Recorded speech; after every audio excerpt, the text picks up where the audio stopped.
Hi everyone. We are going to present our assignment number 2, subject code 19UIT 304, subject name operating system. First of all, I would like to thank our staff in charge, Mrs. Ratnamala ma'am, for giving this opportunity. This assignment is going to be presented by Darshini, myself and Velmani. Let us discuss CPU scheduling.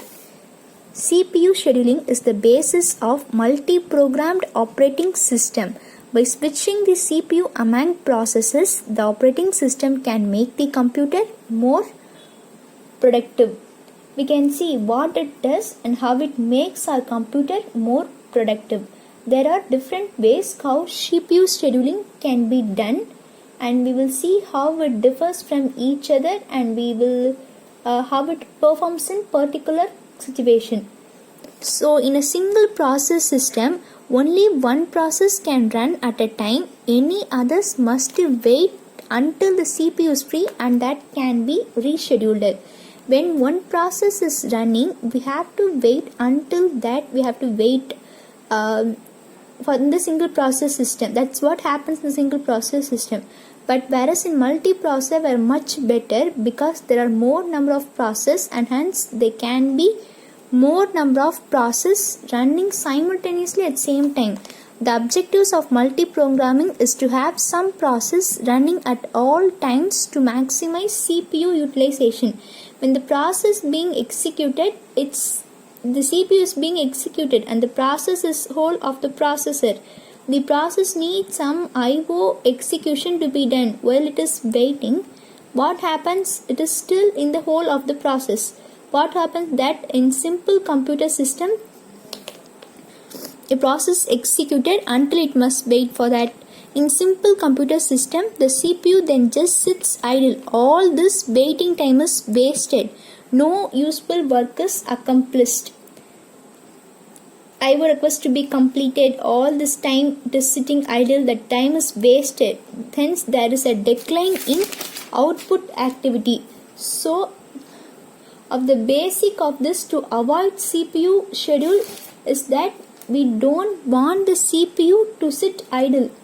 So if the process available, if we want the CPU to be utilized as much as it can be, so we don't want the CPU to sit idle.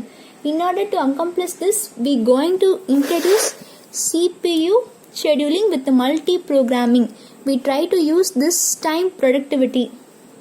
We want to make use of this time with the multi-programming.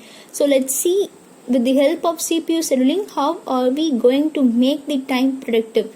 Several processes are kept in memory at one time.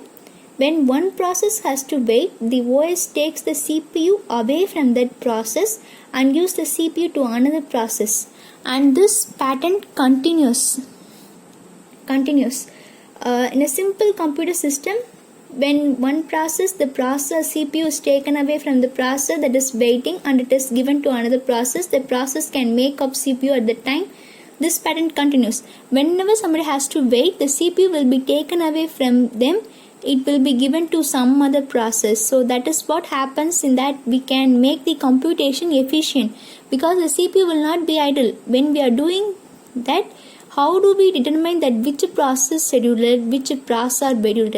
Scheduling means we are trying to assign a particular time for particular task. So we are preparing a time schedule, which process and how long should wait, and there are many roles, different algorithm will have different ways. We will see how CPU scheduling happens in different algorithm. Let us discuss about shortest job first scheduling. It is a best approach to minimize waiting time. It selects the waiting process with the smallest execution time to execute next. First come first serve, their waiting time is more. It is shortest job first, so it taking smallest execution time to execute. It selects the waiting process with the smallest execution time. Let's consider the process P1, P2, P3, P4 and with the burst time. Let us draw a Gantt chart for those processes. We have to draw which is smaller burst time, which comes first. Here comes P4. After that P1, P3, P2. Let us draw it. P for burst time is 3. P1 burst time is 6. 3 plus 6 9. P3 burst time is 7. 9 plus 7 16. P2 burst time is 8. 16 plus 8 24. It is waiting time, and turnaround time means we have to consider this. Average waiting time means we have to sum up P1, P2, P3, P4. After that we have to divide it by 4. Turnaround time means also P1, P2, P3, P4. After that we have to divide it by 4. Okay, that's all about SJFS scheduling. And then let us discuss about the advantages and disadvantages of SJFS. Let me discuss about the advantage of SJFS algorithm.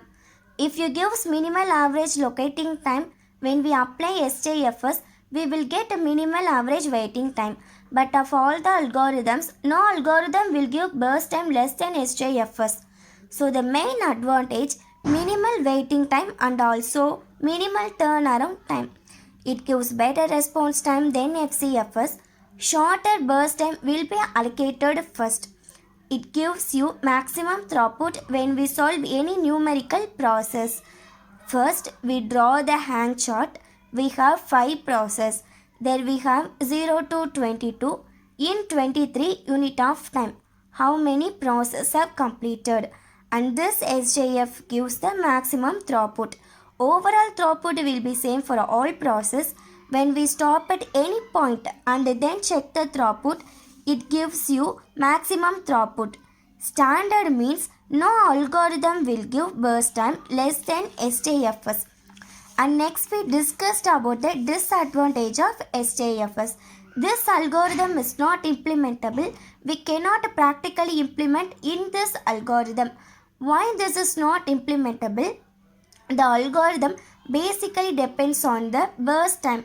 The main criteria is we choose the process with a shorter burst time rather than the process with larger burst time. This has been not implemented in any OS.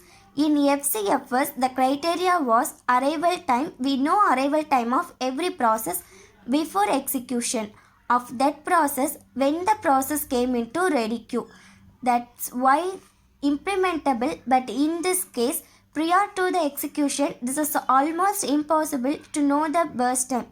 Impossible to say before the execution of that process, we can predict the approximate burst time of that process. These are all the advantage and disadvantage of SJFS algorithm.